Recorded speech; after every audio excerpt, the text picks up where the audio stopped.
terceiro ponto, que é também importante, citado na denúncia, se o senhor quiser esclarecer, é um ponto que, inclusive, gerou a ação de inelegibilidade no Tribunal Superior Eleitoral, que é a reunião com os embaixadores, a reunião ocorrida dia 19/7/2022. Nessa reunião, em que, na condição de presidente da República, o senhor convidou mais de uma centena de embaixadores, houve várias afirmações e vários ataques à justiça eleitoral, ao poder judiciário e à lisura das eleições. O senhor, obviamente, se recorda dessa reunião.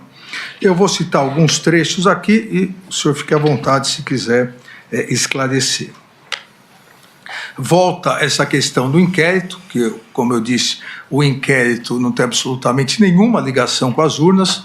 O inquérito foi um hacker que ingressou e pegou banco de dados de servidores e o senhor diz, entre aspas, teria muita coisa a falar aqui, mas eu quero me basear exclusivamente isso para os embaixadores, em um inquérito da Polícia Federal que foi aberto após o segundo turno das eleições de 2018, onde um hacker falou que tinha havido fraude por ocasião das eleições. Falou que ele tinha invadido o grupo dele, o TSE, o Tribunal Superior Eleitoral. E, obviamente, quando se fala em manipulação de números após as eleições, quem manipula é quem ganhou. Aí também uma outra questão sobre isso. Tudo começa nessa denúncia que foi de conhecimento do Tribunal Superior Eleitoral, onde o hacker diz claramente que ele teve acesso a tudo dentro do TSE. Disse mais, obteve acesso aos milhares de códigos-fonte, que teve acesso à senha de um ministro, bem como de outras autoridades, várias senhas ele conseguiu. E, obviamente, a senhora ministra do TSE, na época, que também é do Supremo Tribunal Federal, Rosa Weber, fez com que o inquérito fosse instalado aqui, nas palavras do senhor. Ainda uma outra questão. A Polícia Federal pediu os logs, que podiam ser entregues no mesmo dia ou no dia seguinte, mas 7 meses depois, segundo o documento comigo, o TSE informou que os logs haviam sido apagados. O que o senhor acabou de dizer, o senhor disse isso aos embaixadores. É uma coisa, também entre aspas, é uma coisa que, com todo respeito, eu sou o presidente da República do Brasil e fico envergonhado de falar isso. O que é comum, acontecer em alguns países do mundo é o chefe do executivo conspirar para conseguir uma reeleição. Estamos fazendo exatamente o contrário, porque temos pela frente 3 meses até as eleições. Também volta ao inquérito, eu tive acesso a esse inquérito um ano passado, divulguei, é um inquérito que não tem qualquer classificação sigilosa, e ao divulgar, o ministro Alexandre de Moraes abre um inquérito para me investigar sobre vazamento.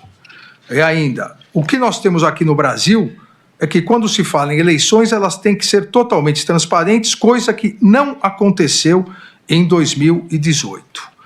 Volta a dizer sobre as eleições, não poderíamos ter tido eleições em 2020 sem apuração total do que aconteceu. O sistema é completamente vulnerável, segundo o próprio TSE, e, obviamente, a conclusão da Polícia Federal. Ainda mantém a acusação de fraude ao sistema eleitoral perante os embaixadores, dizendo: não era um sistema confiável porque ele é inauditável. É impossível fazer uma auditoria em eleições aqui no Brasil. Aí coloca a questão do ministro Fachin, presidente, a suspeição. Deixo claro, isso para os embaixadores, eu repito, deixo claro quando se fala em ministro Fachin, ele foi o responsável por tornar Lula inelegível. Poderia citar outros trechos, um trecho que também não é verdadeiro. O senhor disse, não é o Tribunal Superior Eleitoral quem conta os votos, é uma empresa terceirizada. Eu acho que nem precisava continuar essa explanação aqui. Nós queremos, obviamente, estamos lutando para apresentar uma saída em relação a isso. Ainda, mais grave ainda, perante representantes de outros países, eu teria dezenas e dezenas de vídeos para passar para os senhores por ocasião das eleições de 2018, onde o eleitor ia votar e simplesmente não conseguia votar. Ou quando ele apertava o número 1 e depois de apertar o número 7, aparecia o 3 e o voto ia para o outro candidato. O contrário, ninguém reclamou. Temos quase 100 vídeos de pessoas reclamando que foram votar em mim e, na verdade, o voto foi para outra pessoa. Nenhum vídeo de alguém que foi votar no outro candidato e, porventura, apareceu meu nome. Então, nessa reunião, o tópico da reunião, inclusive com a apresentação de... não era propriamente PowerPoint, era a apresentação de documentos no telão. O tópico foi a acusação de fraude nas urnas eletrônicas e parcialidade da Justiça Eleitoral. Foi exatamente isso que o senhor fez? Presidente, em 2016, a senhora Dilma Rousseff reuniu-se com embaixadores. O assunto foi outro, mas ela se reuniu com embaixadores, que é uma política privativa do chefe do Executivo. 2 meses antes dessa minha reunião com embaixadores, o senhor ministro Fachin também se reuniu com embaixadores. E a ênfase foi que, tão logo o TSE concluísse a apuração, os respectivos chefes de Estado deveriam, então, reconhecer o ganhador. Essa é a norma, é a regra, só que me causou surpresa. Daí eu convidei os embaixadores para mostrar o inquérito 1361. E, com todo respeito, mesmo que seja um outro foco, um inquérito, tá?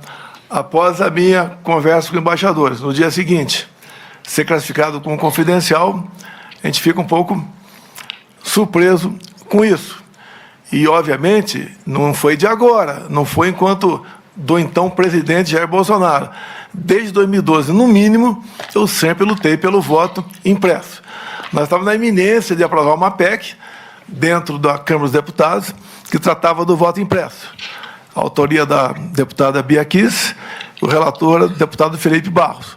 Quando, então, o senhor ministro Barroso foi lá para o parlamento, conversou com lideranças, no dia seguinte foram trocados os componentes da comissão especial, nós perdemos a votação na comissão, depois o presidente resolveu levar para o plenário, ganhamos, mas não com voto qualificado. Então, essa questão do voto impresso é uma coisa minha desde há muito tempo, como foi do Flávio Dino, como foi de outras personalidades, a mais variada possível, a maioria de esquerda. Então, se eu exagerei na retórica, devo ter exagerado com toda certeza. Mas a minha intenção, o meu objetivo sempre foi mais uma camada de proteção por ocasião das eleições, de modo que evitasse qualquer conflito, né, qualquer suspeição. Lembro ainda que em 2014, quando Aécio Neves perdeu para a senhora Dilma Rousseff, foi contratada pelo PSDB uma auditoria externa. E a conclusão da auditoria externa foi que as urnas são inauditáveis. Ou seja, senhor ministro, com todo respeito, nós temos muita coisa ao nosso lado mostrando que esse sistema que está aí carece de um aperfeiçoamento, como existe, por exemplo, no Paraguai. No Paraguai, a eleição, no meu entender, ideal, o papel da urna, como passou a existir nas últimas eleições até na Venezuela, que foi permitido lá notar que algo de anormal estava acontecendo. Nós não podemos esperar que aconteça isso no Brasil para tomar providência. Me permita aqui, eu estou baseado, as minhas críticas, eu posso ter exagerado na forma, na entonação, mas na Associação Nacional dos Peritos Criminais Federais, não sou eu que, da minha cabeça, se bem que acredito, com todo respeito, pela imunidade parlamentar, pelo fato do parlamentar ele poder usar das palavras voto à vontade, eu poderia lá atrás, como sempre falei isso aí, talvez esse vício eu tenha trazido para o Poder Executivo. E repito mais uma vez aqui, são dos peritos, né? Mais uma vez, fraude sistêmica facilitada, consenso científico, todo o sistema eletrônico computacional possui vulnerabilidades. A intenção minha não é desacreditar, sempre foi alertar para aprovar. Hoje o clima está tão esquisito, até dentro do parlamento, que quando se busca uma assinatura para uma PEC do voto impresso, o parlamentar tem medo de assinar a PEC. Tanto é também, senhor ministro, talvez você esteja sabendo, um projeto de reforma eleitoral está no Senado Federal já na reta final. E lá tem um artigo que diz que todo aquele que duvidar, como eu duvidei aqui, do sistema eleitoral, pena 7 anos de reclusão. Eu acho que isso não é democracia, não é o que nós queremos. Nós queremos, com toda certeza, a Vossa Excelência quer e acredita no sistema. Tudo bem, a opinião do senhor, a minha opinião por lá de cá também, nós devemos buscar aí maneira de evitar que isso aconteça. Repito, se tivéssemos um voto semelhante do Paraguai ou das urnas agora da Venezuela, nenhum de nós estaria nesse momento, para mim, bastante desagradável estar perante a Vossa Excelência nessa circunstância. Agradeço a resposta.